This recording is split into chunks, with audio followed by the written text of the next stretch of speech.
Bienvenue sur ASSP TV. Aujourd'hui, nous allons voir un nouveau tuto vidéo, le change de l'adulte non autonome. Pour commencer, se mettre en tenue professionnelle, s'attacher les cheveux pour éviter d'apporter des micro-organismes de l'extérieur. Se laver les mains pour éviter les contaminations manuportées.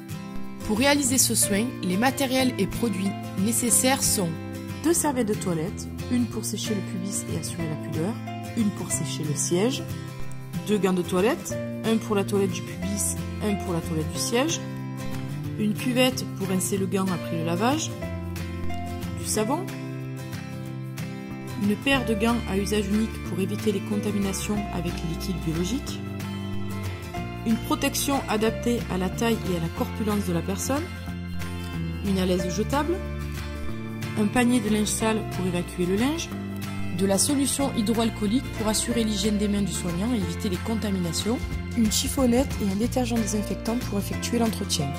Nous allons maintenant voir les différentes étapes du change de l'adulte non autonome. En entrant dans la chambre, allumez la présence pour prévenir qu'un soin est en cours. Informez la personne du soin qui va être réalisé. Vérifiez la température de la pièce afin d'assurer le confort de la personne tout au long du soin.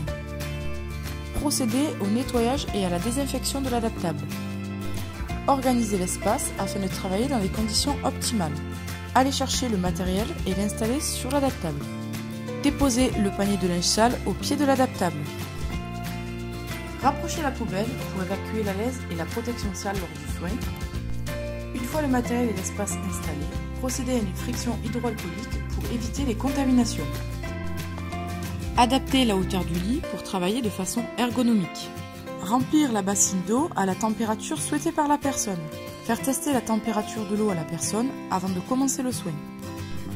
Découvrir la personne en veillant à ce qu'elle ne soit pas nue pour préserver sa pudeur. Mettre les gants à usage unique pour se protéger des liquides biologiques. Remonter la chemise afin de pouvoir accéder à la protection.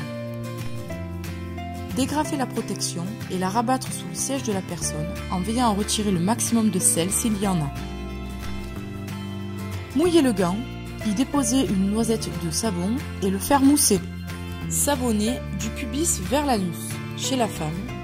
Nettoyer le bas du ventre, puis l'intérieur des cuisses, les grandes lèvres, les petites lèvres et le méa urinaire.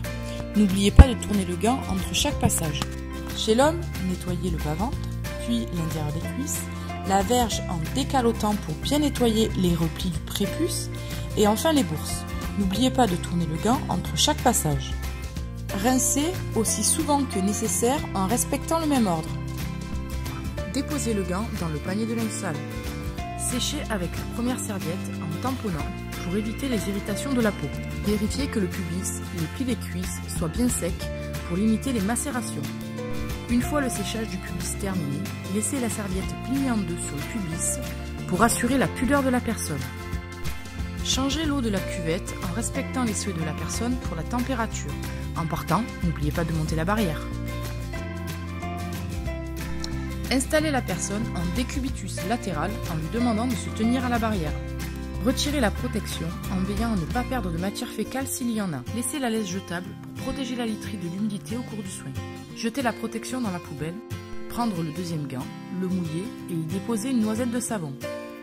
Savonner le bas du dos, chaque fesse du dos vers l'anus en effectuant la virgule pour éviter de déposer des micro-organismes à proximité des voies génitales, puis le sillon interfessier jusqu'à l'anus. N'oubliez pas de tourner le gant entre chaque passage. Rincez le gant dans la cuvette. Rincez aussi souvent que nécessaire en respectant le même ordre. Déposez le gant dans le panier de linge sale. Séchez en tamponnant avec la deuxième serviette. Vérifiez que le pli interfessier et les plis sous les fesses soient bien secs pour éviter les macérations. Une fois le siège bien sec, y déposez la serviette pour assurer la pudeur de la personne. Pliez la laisse jetable et la déposez dans la poubelle. Retirez les gants à usage unique et procédez à une friction hydroalcoolique pour éviter les contaminations. Installez la laisse propre. Ouvrir la protection sans la secouer afin de ne pas dégrader les capsules absorbantes à l'intérieur. Faire un godet avec la protection, c'est-à-dire la plier en deux dans le sens de la longueur, pour limiter les irritations de contact entre le pubis, le siège et la protection. Retirez la serviette de pudeur sur le siège et la déposez dans le panier de linge sale. Posez la protection sur le dos de la personne. Attention à ne pas la mettre dans le mauvais sens, les adhésifs se trouvent sur la partie plaquée au dos de la personne.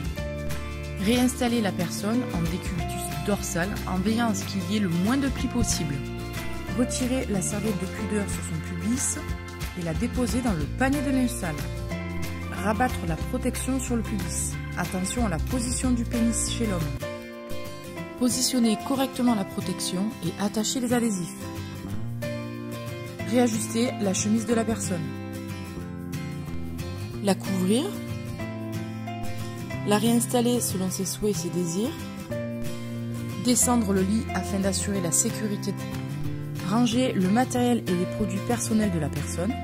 Procéder au nettoyage et à la désinfection de l'adaptable. Évacuer le linge sale. Évacuer la poubelle. Réinstaller une poubelle propre.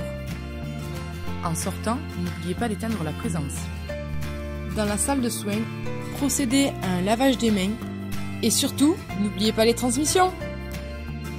Les changes réguliers permettent d'assurer le confort de la personne, maintenir sa peau propre et éviter l'apparition d'escarres. Retenez que ce tutoriel présente la technique avec un seul soignant, mais il est recommandé de la réaliser avec 2 soignants, un soignant de chaque côté du lit. Et voilà, c'est terminé.